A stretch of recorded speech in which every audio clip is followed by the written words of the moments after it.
আর মেয়েদের হলগুলোতে পুনর্বাসনের নামে যে বর্তমানে কি চলছে, একই হলে লীগের সন্ত্রাসীদের সঙ্গে আমরা থাকবো না।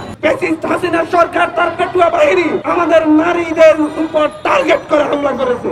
লীগের সন্ত্রাসীদের পুনর্বাসনে সাহায্য করছেন আপনারাও, লীগের দোসর, আপনারাও সন্ত্রাসীদের দালাল। ছাত্রলীগের সন্ত্রাসীরা আমাদের ভাইদেরকে আটকে রেখেছে।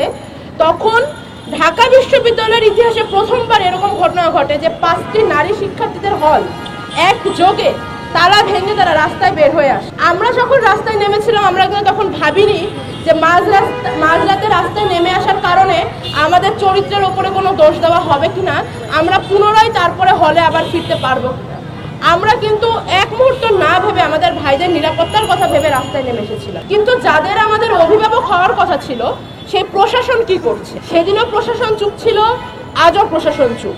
বিশ্ববিদ্যালয় প্রশাসন আজ 1 মাসের বেশি সময় হয়েছে তারা বিশ্ববিদ্যালয়ের দায়িত্বভার গ্রহণ করেছে, কিন্তু 15 জুলাই নারীদের উপর টার্গেট করে যে পরিমাণ ন্যাক্কারজনক হামলা চালিয়েছে ছাত্রলীগের সন্ত্রাসীরা, এখন পর্যন্ত বিশ্ববিদ্যালয় প্রশাসন তাদেরকে চিহ্নিত করে আইনের আওতায় আনতে ব্যর্থ হয়েছে।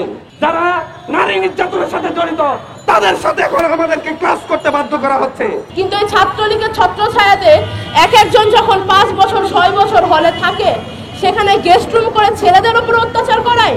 আর মেয়েদের হলগুলোতে পুনর্বাসনের নামে যে বর্তমানে কি চলছে, মেয়েদের হলগুলোতে ছাত্রলীগের নেত্রীরা ছিল মা বাপের মতো, যারা এই সময় ব্যক্তিগত সম্পর্ক লীগের সন্ত্রাসীদের পুনর্বাসনে সাহায্য করছেন আপনারাও, লীগের দোসর, আপনারাও সন্ত্রাসীদের দালাল। আমরা লীগের সন্ত্রাসীদের সঙ্গে একসঙ্গে ক্লাসে বসবো না।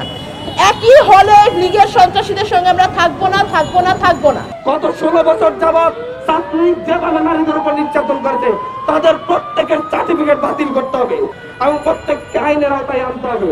কোন শিক্ষক, কোন শিক্ষার্থী বা কোন দায়িত্বরত ব্যক্তির প্রত্যক্ষ বা পরোক্ষ মদদের ফলে লীগের সন্ত্রাসীরা পুনর্বাসিত হতে পারে, আমরা তাদেরকেও লীগের দোষর হিসেবে চিহ্নিত করে শাস্তির আওতায় আনতে চাই।